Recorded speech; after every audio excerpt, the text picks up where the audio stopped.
I heard a teacher who said, I have a new pedagogical idea.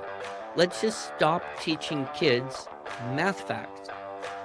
Let's teach them instead how to use AI well. And he went on and on. And after about, 2 minutes, I thought, is this a satire? Could anybody actually think this way, that we should stop bothering teaching kids multiplication and how to do basic operation? So I actually commented and I said, is this satire?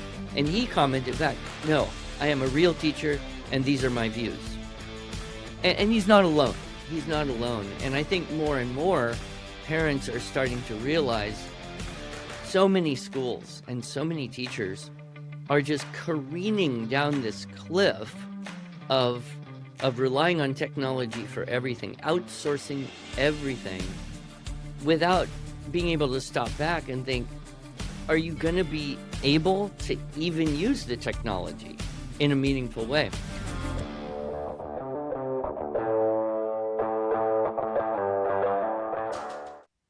Hello, and welcome back to the Be Unbound podcast. I'm your co-host, David Rethemeyer.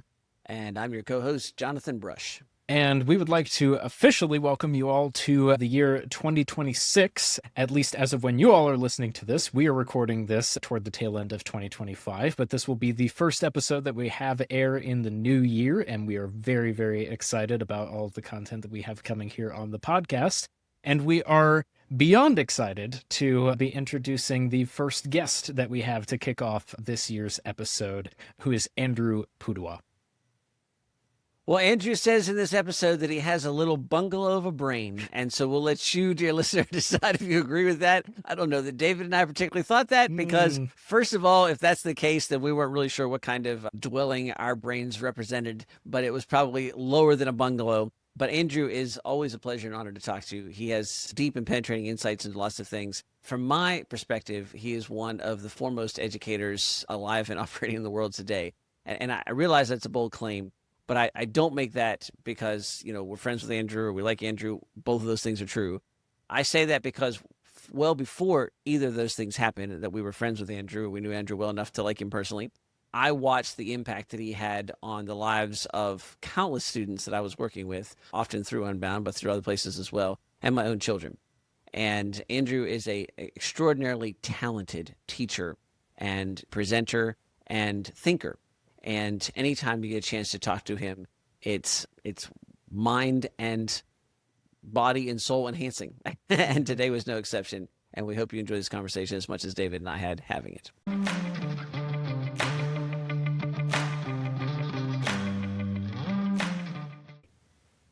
Andrew Pudewa, welcome back to the Be Unbound podcast. It's always fun to see you. It's more fun to see you in person, like we just did at base camp recently in Pennsylvania. But anytime we can see you, even virtually, it's a real thrill for us, and especially when we get to have a chance to sort of set some time aside for some uninterrupted conversation, in this case, a recorded one, but still some uninterrupted conversation. And I wanted to pick up with some things that have some threads that have come together for me recently. And then, Andrew, we were just talking and you had an excellent quote that I want you to kick off with. But, we tell people that to ignore the impact of AI at this point is educational malpractice. And what I mean by that is that AI is a significant factor in the world today. Now, how significant and what the long-term effects are, I think that's all very open, and I've got various mixed ideas to sort of change maybe daily on that. But we see some of that impact, and I saw it in a couple of interesting ways recently. We've done a couple webinars, and we've talked several times about an article that was on a Substack about a guy who talked about how most of his college students were just not able to function at the college level. And the feedback he got to his article was 99% of educators said the same thing. And it was striking to us that we would say the exact opposite. We were the 1%. Our students don't act like that. This morning, I taught one of our local equip groups, which is a fun thing I get to do. And the students in that equip group are the exact opposite. They are extremely articulate, extremely good thinkers, good writers. And that's the point. They're voracious readers and writers. And I'd love to take credit for that, but they were voracious readers and writers before they came to me. And that difference is really apparent even against their peers that I work with in other settings. And so to me, what is somewhat striking here is there's this widening gap between those who can think and those who can't. And that's marked almost primarily by two major disciplines, reading and writing. And the final is a little personal, which is I had been at the point where I was reading pretty consistently 75 books a year for years, like 10, 15 years. And then I got busy, and then I started to be tired at the end of the day and watch a little YouTube video, and then another YouTube video, and another YouTube video. And I'm actually pretty scared to count the amount of books I read this year, because I bet, here we are, late December, I bet I'm sub 15. I might be sub 10. And the reason that was apparent to me is because recently I read a book, and it's been a while since I read a book, and I could feel almost instantly my thinking change. And there was two ways. One, it was much harder to start to read the book than it has ever been for me before. And then second, after I did read the book, I almost had this flood of recognition of old thought patterns that had been obliterated that I'd missed. So that's a longer preamble that we usually do, but I wanted to set this up because, Andrew, you started us off a little bit ago with an absolutely excellent quote from, I believe, Bacon. And if you could start again with that and then continue on, that'd be great. Yeah, I would make a comment about what you just said and then share this Bacon quote.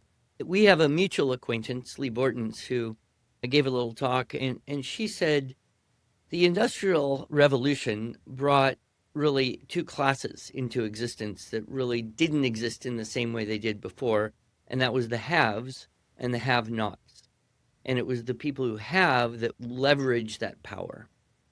Then with the Information Revolution, we had the math and the math-nots, right? People who knew and understood and could do math, and people who didn't. And those were the people who then leveraged that into creating all the technology of the last century. And then we have now the AI revolution, and we will have the thinks and the think-nots. And I thought that was just a very simple way to put it in kind of an historical perspective. And indeed, I agree with you. It's the people who are going to be able to listen and speak and read and write and think that hopefully are going to be able to leverage that for worse, hopefully for better, in whatever's coming in the next decades. We don't really know because things seem to be changing faster than ever before. So that's I think a key thought to hold in mind. Do you want to be in that category of the thinks, the people who do it and know how to do it, can leverage it, and everyone else? One analogy I like to use when people bring this, we've got to get AI in schools. We've got to I actually heard, Jonathan, well, talk about scrolling on TikTok. I heard a teacher who said, I have a new pedagogical idea. Let's just stop teaching kids math facts. Let's teach them instead how to use AI well. And he went on, and after about 2 minutes, I thought, is this a satire?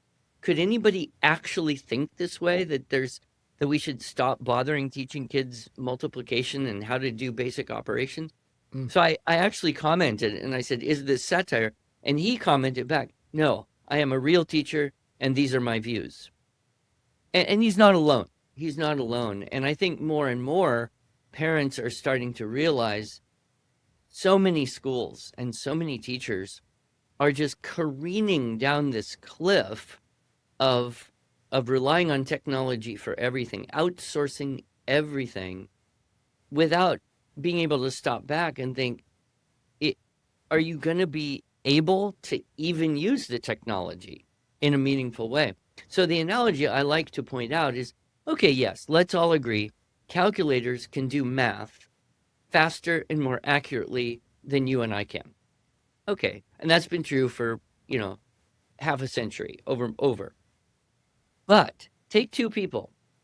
One person has learned math. They can do a little bit of math. They could do a problem like, 26 times 3 in their head. They understand basic principles of algebra. They can think in fractions and percentages. They don't need technology, at least, to do that. And then you got another person who can't figure out 6 times 7 minus 2, without a calculator. Of course, you need to know where the parentheses are there if you don't know your order of operation. But nevertheless, who's going to use the calculator better? Obviously, the person. And I think back to my father, who was an engineer and helped send satellites into space. And, he got a HP 35 calculator and it did exponents and logarithms, and he thought he just died and gone to heaven. But you know what?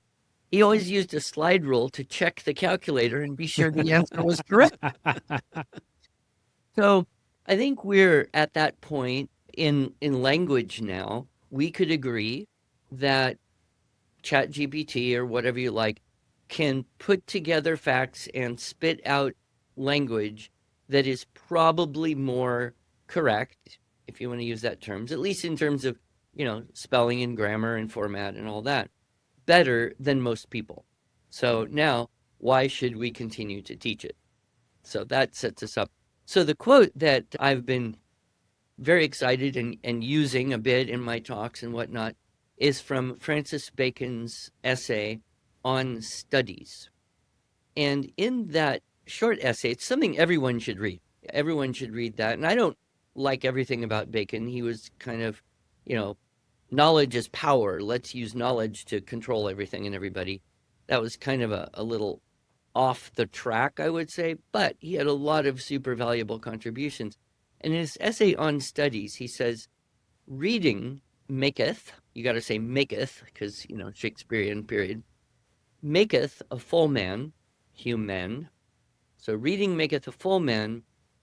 Discourse or conference, I think is the word as it was translated as I got it, was maketh a ready man, and writing maketh an exact man. And so indeed, we look at the furnishing of the mind, the recollecting up of ideas, organizing them, and then expressing them in writing gives you this demand for precision of thought that you almost don't get any other way. So I think it's interesting because as you said that, I was thinking of your father checking the calculator with a slide rule, and I was kind of chuckling. It's not the same level, but I have more than a few times checked a spreadsheet with a calculator. Just because, mainly because I'm not entirely sure that I've gotten the formulas correct, and then it's like sometimes I'm like, oh, that's right, and sometimes like, is that right? And so, but I was thinking about let's reverse that quote, Andrew. So reading maketh a full man. So, what will be the empty of a full man would be an empty man. And so I think of somebody who watches YouTube all the time. And when I'm thinking of that person, I'm thinking about the mirror. As I was joking with my students earlier today, the one student said that, she felt empty when she watched TV and she doesn't watch very much TV. And I was thinking as she said that, for almost all my life, my little self-righteous claim was that, I grew up, my parents didn't have a TV. We didn't have a TV. Didn't grow up without TV. And I thought, I don't watch TV. I don't pay for TV now. I've never paid for cable. Don't watch TV. And then I thought, I had this twinge and I thought, yeah, but if you went over the last, not so much the last 3 months, but the last few months before then, and you added up my YouTube time, I wouldn't be ashamed to show you anything I watched on YouTube, but I also can tell you that I don't know that I've had any thoughts from that were transferable. In other words, I didn't learn anything. And so what it represents then is a colossal waste of time, even as it felt. And I've had a conversation with my daughter, Ashley, about this. I said, it's interesting. If I were to show you all the videos I watched, it would look educational. They are. They're about building things. Sometimes they're about history. I mean, I'm not watching, not that I never watch, but I'm not watching fail videos. I'm not watching that kind of stuff. And yet, if I had read those things, I would have all these things to talk about. And Yes. yet I don't have anything to talk about. So, YouTube maketh an empty man. And if you continue that on, if you said discourse maketh a ready man, well, if you think about somebody who, interacts with a video game all the time, that's kind of the definition of an unready man, especially from a masculine standpoint, but you could say an unready person. And then writing maketh an exact man. I would say somebody who uses AI all the time to do their writing is at the very least inexact, since their thoughts are distorted tremendously through the process of writing the AI prompt, because what you get out the other side is not your own thinking, but a generalization, even if you've entered some of your own material, to make it more realistic. So, sorry, Andrew, I cut you off there. No, that's so true. And we do easily fall into watching something and imagine that we're learning things. But it's very different when something is kind of continuously coming at you. And a lot of these YouTube videos will have, they'll have a decent script, but they decorate it with just constant flashing images. Whereas a book, it really forces you to create your own images in your own imagination. So if you think of reading and you read if you're reading a novel, you're getting character development, you're getting place and time, you're getting little clues as to what that might be like. And then you yourself, in your own mind, have to pull from your memory, construct those images and concepts, and hold them in your awareness while you are reading the book. There's nothing that's going to pre-imagine that for you. Same thing, we've all read a book and watched the movie of the book, or vice versa. And what I notice is that very often, if I read the book, I'll have some really interesting imaginations going on. I'll go back to reflect on it. But then if I watch the movie, it kind of overwrites my imaginations and they become less mine. So it's less the author using language to transfer ideas and concepts and images and experiences and emotions and all that stuff. Movies just don't do that in the same way. It's kind of like, well, I don't know, this doesn't sound appealing, but pre-digested food, right? This constant visual hyper stimulation is like, what they feed the old people, Ensure or something. They can't digest anything, so they have to get, food that doesn't have to be digested. Well, that's not good for your body. Same thing, I don't think it's good for your mind. And what I notice is that it is harder to just read for half an hour and do nothing else than it used to be for me, even 10 years ago, certainly 20 years ago. And I think if it's that hard for me, what about these poor kids that never lived without screens, never lived without that constant intrusion on what I would call imagination and memory? And like you said, you can watch a whole video, maybe you remember one thing. But when you read a chapter and then take the time to talk about it with someone, it has a completely different effect on your cognition. And we know there's a huge difference neurologically. You can look at fMRI scans of people reading versus fMRI scans of people watching, and it's 10-1. The brain activity is so much greater. Mm-hmm. But the other thing I would say, and we can move on, but I wanted to squeeze this in, the quality of the language that you are likely to encounter in a book or a well-written article or text or short story of some sort is generally at a higher level than what you would hear if people are just, watching a podcast, watching a video. We talk, we have to say something now. We don't have necessarily the time to pause for 2 or 3 seconds and think about the best word to say next. We're dependent on the time crunch of conversation. When you're writing, and I'm sure everyone's experienced this, you write, you can stop in the middle of a sentence and really consider what's the best word to transmit in the most honest and meaningful way my idea to the reader. So there's a leisure of time when it comes to reading and writing that doesn't seem to exist in any other format. Well, Andrew, what's interesting about what you just said about how so much of the time with those who thoughtfully engage with writing and with other creative mediums is that when we think about how AI actually works, is that it's just taking all of this other pre-existing information and then condensing it and just coming up with something new that is tailored specifically for what you are asking for. And the huge difference there between that sort of writing and the sort of writing that is produced by someone who is taking the time to write it out themselves is that when you are writing by yourself without any sort of other external aid, you're drawing from your own experiences. You're drawing from your own inspirations, your previous experiences, other things that you have read, other things that you have seen and felt emotionally. And the AI is simply drawing from what other people have written from having done that themselves. And so there is no actual real world experience that is going into that when it is generated like that.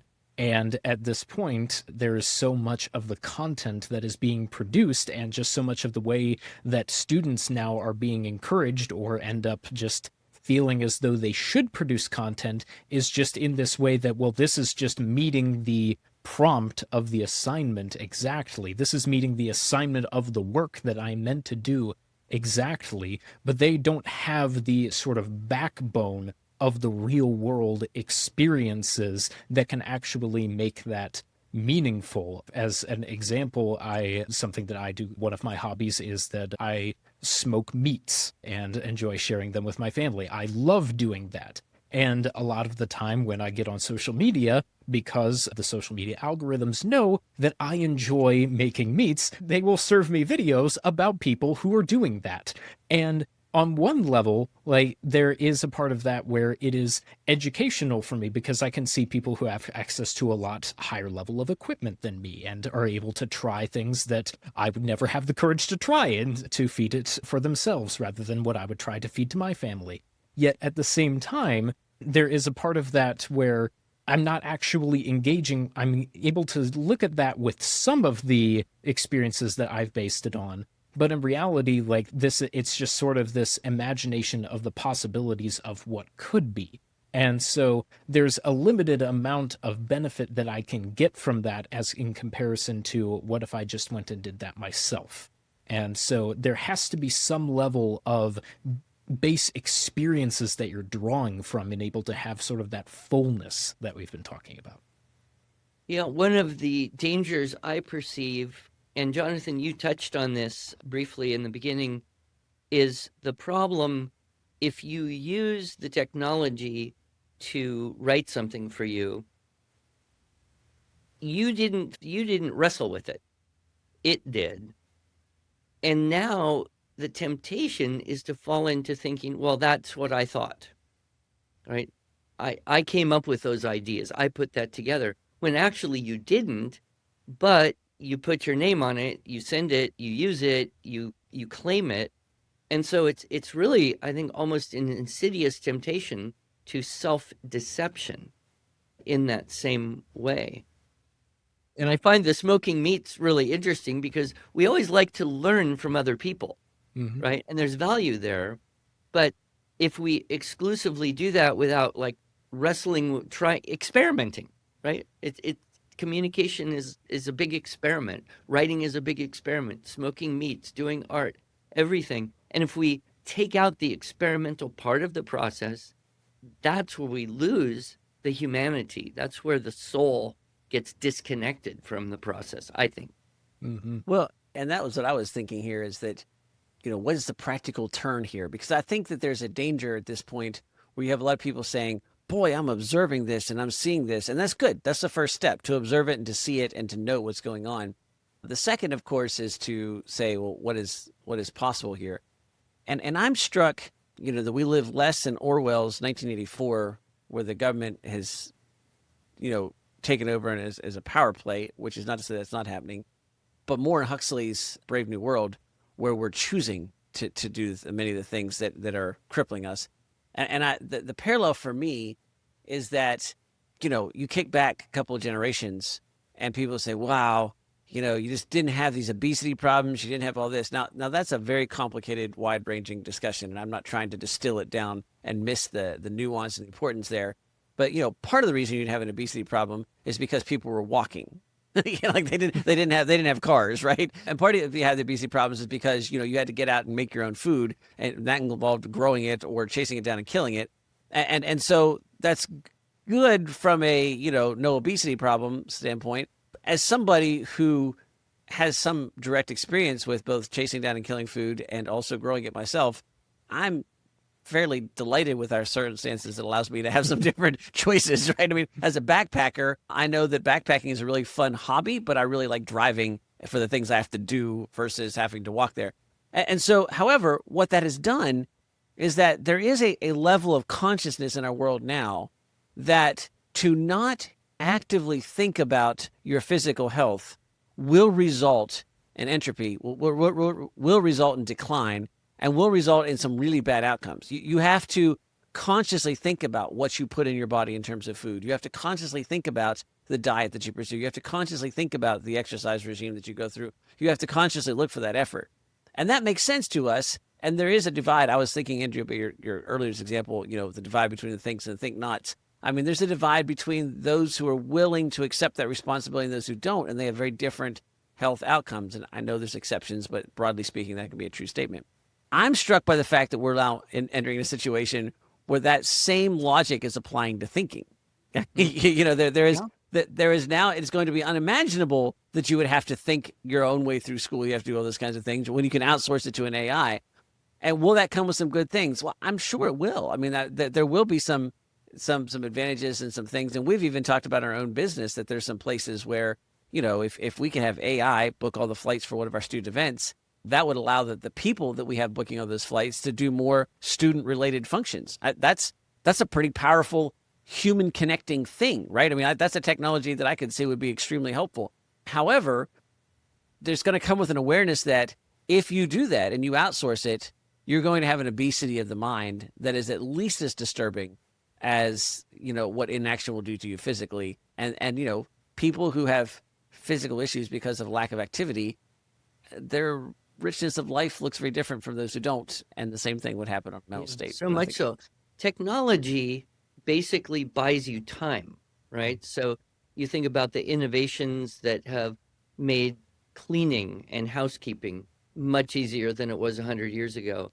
You think about the fact that you can go to a supermarket and get good, healthy food if you want to.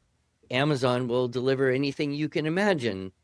You can find information very quickly compared to the old days. I don't know if you're old enough, Jonathan, but I grew up with a card catalog in the library. I have used that example in many things because, yes, I also had card catalogs. So, David is smiling because he did not. So. Yeah. No, but I've heard the stories from my parents. Yes. What we need to David. do is set up a library that's a museum of how people had to get information a long time ago, just as a curiosity. But so get to that. Technology buys you time. Probably the most important question is, how are you going to use that time? And unfortunately, the commercial mechanisms that are selling you the technology are giving you more time that allows them to sell you entertainment. And so now the line between, eating well and not eating well is all driven by commercial inputs. Reading well and not reading well is all driven by what comes to you. And that furnishing the mind, I love that term, furnishing the mind, because you think, okay, we all have a different brain. I mean, some of us, have a great mansion of a mind, and others like me have a humble little bungalow of a brain. But that's not the most important part. The most important thing is what's in it, right? What did you furnish it with? So if you have useful and beautiful and elegant and soul enriching content in the mind that you have, you're way better off than having a big mansion with, a bunch of, boxes to sit on and screens to stare at. So I hope that we can get more and more young people who are, and there is this trend, toward eat whole foods and you'll feel better. So can we transfer that and say, contemplate real things, contemplate that which was produced by great minds, whether it's music or literature or art or film, right? And you'll fill your mind, and it'll be a happier place for you to live in. I'm hesitating here because there's an entire other podcast in this next turn of thought. But I feel like at the very least, we should turn it and explore it a little bit. I've been spending a lot of time, and in fact, I just had a meeting this morning with somebody, and we were wrestling with this a little bit. You mentioned that the people that are selling us time are endeavoring to fill it with more things that they sell, which is entertainment. And I think from a practical standpoint, one of the questions that might be helpful for us to ask ourselves is that what is the opportunity cost of entertainment? And you know, when you said the card catalog, I was laughing because I was also thinking when you said about, you know, housework. I actually, as a young child, one of my jobs was to work the backside of a wringer washer. In other words, my parents had a wringer washing machine, which for those of you who don't know means that you had to stand there while the machine washed, and then you pulled them out and you ran them through a wringer because it didn't have a spin cycle, right? And so I actually get a thrill every single time we use our washing machine because I'm not on the backside of the wringer. And so there is an appreciation of life that comes from that, and there is a definite time savings. But then the line of thought here went, but that time savings that I'm not standing pulling the clothes out on the backside of the wringer washer, the exemplary way to say that would be, so I used it to write, to enrich my mind, to read, to build something, to craft something, to work on something. Was it that, or did you become entertained and seek entertainment? And so I think that there's an interesting question there. It's a very, very startling contrast to almost any previous time in history in terms of net time spent on entertainment. And the thing that, you know, we spend time talking with our students, but there's a difference between joy and happiness. Happiness is sort of superficial. There's something rich and deep about joy, and something strangely, joy is on the far side of sorrow. Like you can't really experience full joy. There is something different between creativity and entertainment. There's something different between actively building and making something, which is deeply satisfying and enriching. And Andrew, you and I, we might have, maybe it was our last podcast, we talked about this. There's something different between a hobby where you sail a boat or build an airplane versus entertainment where you watch somebody else sail a boat or build an airplane. And yeah, they're close enough that I think most people are unquestionably accepting them as synonymous, when in fact the gulf between them, I think, is terrific. There's a huge chasm between those two things and a big difference. So. Yeah. I have been tracking, of course, family expenses with Quicken since it came out. So, you know, it's a good thing to know how you use your resources. But I actually made a separate expense category, entertainment and recreation. So when the family would do something that would be in that category of enriching personal experience, going someplace, building something, that was recreation. Going to a movie or watching something, that was entertainment. And so in my mind, I've tried to keep those separate as much as possible. But here's the lie I think we've all bought into. We live in this hard world. We're always working so hard. We're always busy. We're always tired. And the only solution is to relax and be entertained. And so we justify that based on our perception of how hard the world lives in, you know, how hard the world is that we live in, when really what we need is a little bit of perspective with a ring washer to understand the world we live in is actually phenomenally easy compared to almost every single other time in history. But we've been, again, you know, programmed, brainwashed, if you will, into believing that you deserve a break today, you know, so you go to McDonald's and you watch a movie. You know, that's how you re-energize. That's how you relax. But most people would notice that if they ate at McDonald's and watched a movie, they would be more tired at the end of it than they were before. So mostly, I think young people today, when they do have a chance, and you see this every time you guys get together and talk to your people, when they make something, that's the most energizing thing you can do, is get together with people and build something, create something, make something, design something, do a play, read to each other, have a little mini formal debate on something. You come out of that, I'm ready now for the next thing in life. So if we can, as much as possible, encourage young people and their parents to make that distinction. I'm not saying entertainment doesn't have its place, but the fact that entertainment has eclipsed recreation is, I think, of great danger to young people today. Just that last part of that creativity, I think of, you know, you watch a funny skit on YouTube and, you know, and you watch it collectively. There's a bit of a shared experience. But I know that we host a group of people that comes to our house every Thursday night, and there can be 30 to 70 people there. and we do this little challenge. And if there's a skit night, which I have too many youth group memories of skits. There's PTSD starts to me. When we say skit night, I just immediately start to cringe. But for all those of you listening who come to my house on Thursday night, I've never cringed on Thursday night. Instead, I've laughed myself silly. Andrew, you and I were, and David, we were at a skit night years ago at a base camp in the Gulf Shores. And let's just say the humor was questionable, but we were all laughing so hard that we were crying.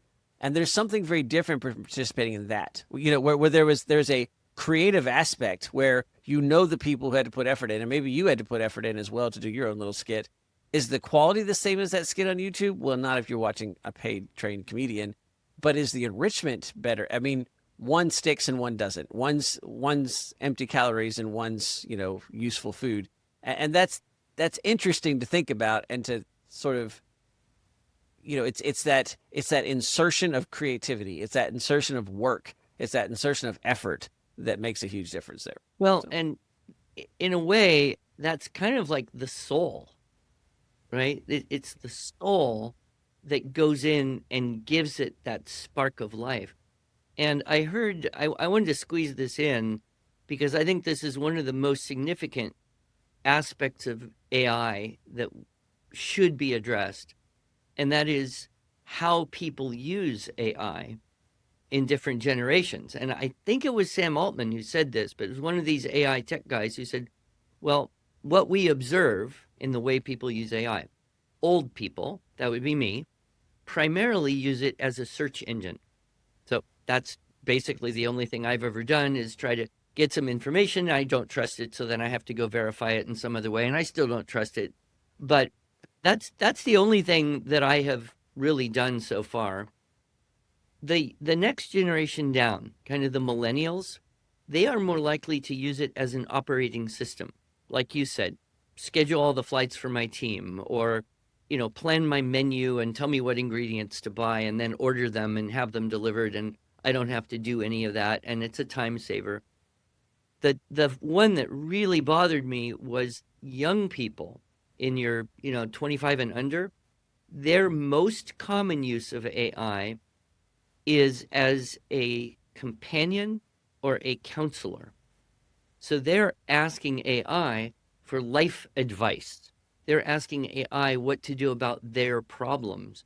This I find very, very disturbing because, as David said, it can't know anything. It can only put together the most likely combination of words that have been used, and so then you're asking for heart for your soul. You're asking for help for your soul from a soulless thing, and that I find just very, very unnerving and frightening, quite honestly. We've actually talked to our students and our staff about this, and I said, the reality is that from a Christian perspective, we believe the world has fallen.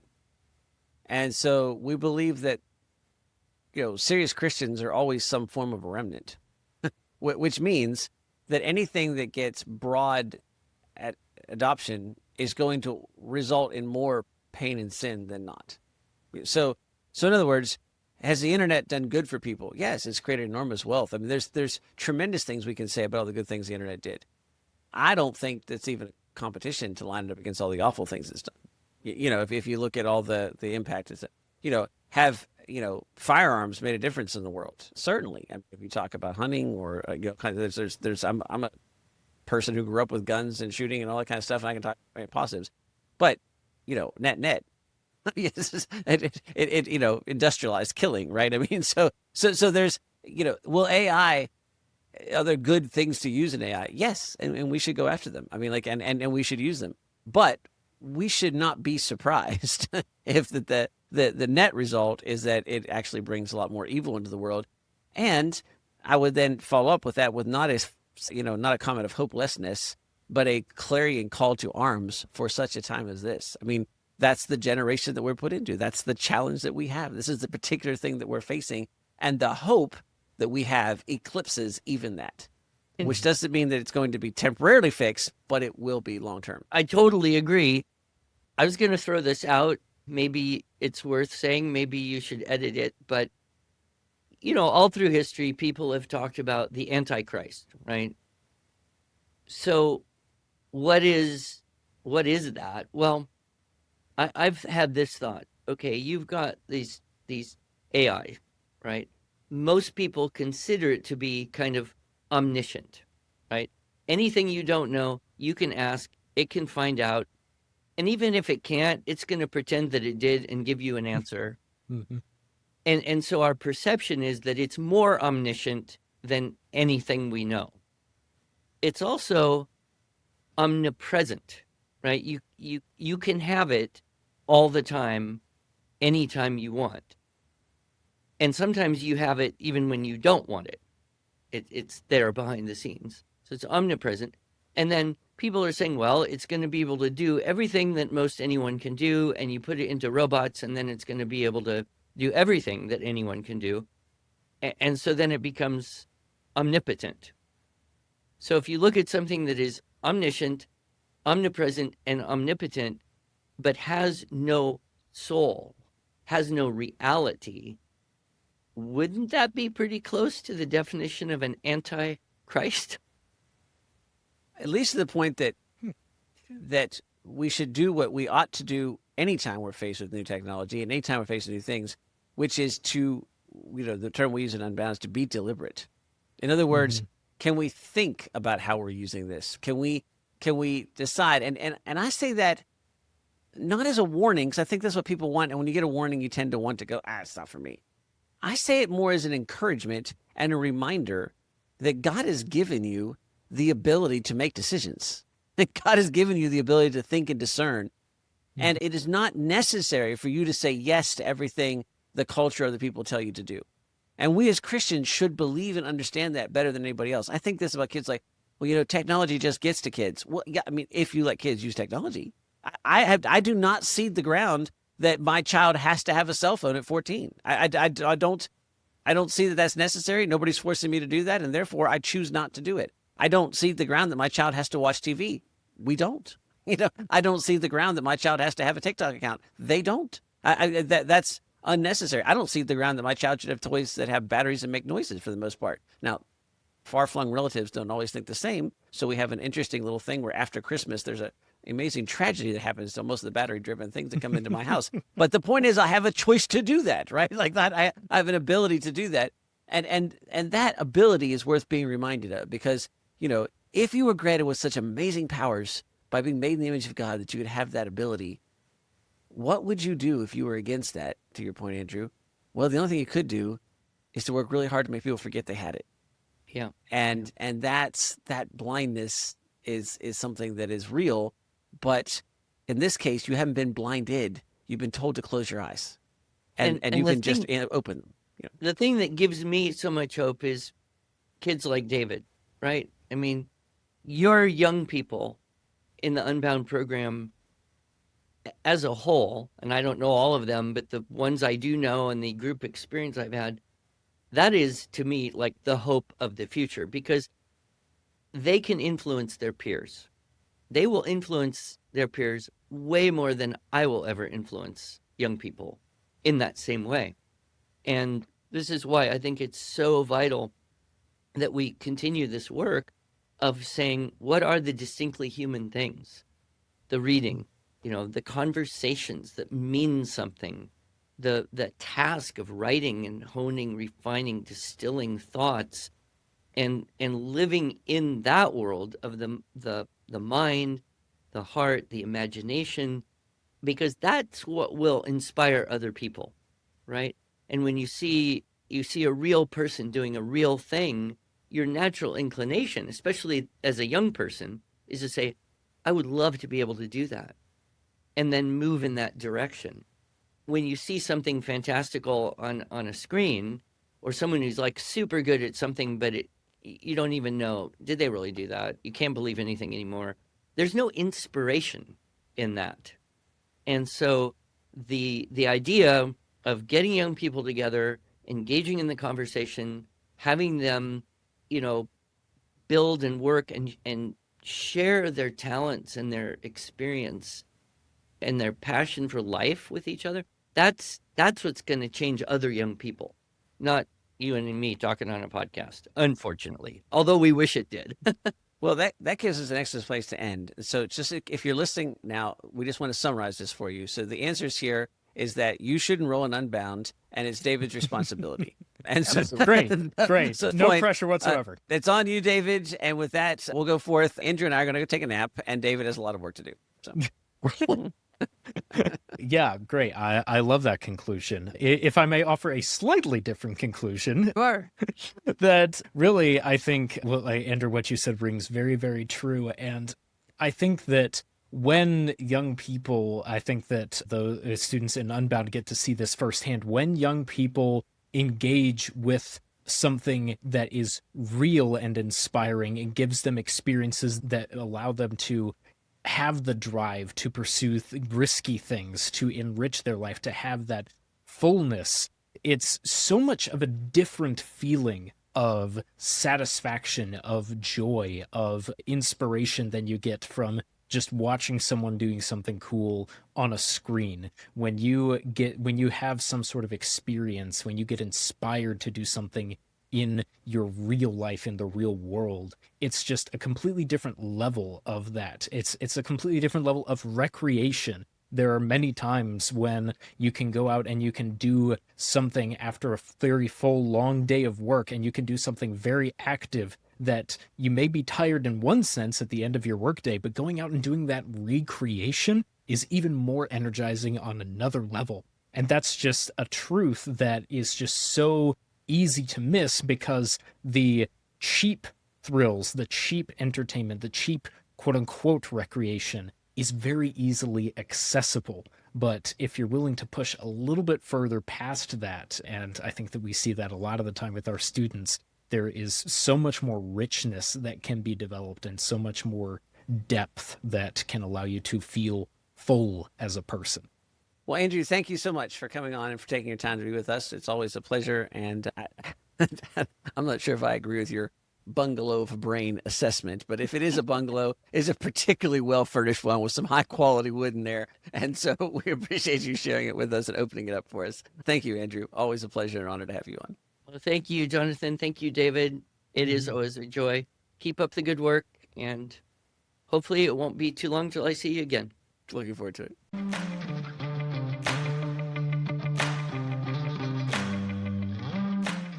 Well, David, there's so many things to say after that conversation with Andrew, but I was thinking about the fact that we were talking a little bit earlier, that we got to end our recording year, 2025, with Andrew, which is fun, and we get to kick off our podcast year, 2026, and airing this. But that means that this airs just a few days before we go to Ridgeline, which is our third live event in our Ascend program, which is our flagship post-high school program for Unbound. And Andrew had this great line there. He said, where, you get a lot of fulfillment out of building and making things.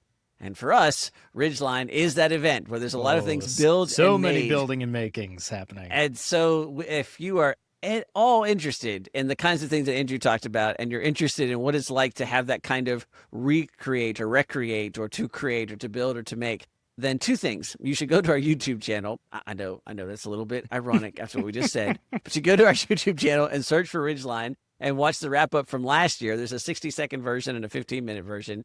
And you should keep an eye on that space for the wrap up that will come probably in February from this one, because there's a lot of really big projects planned this year, David.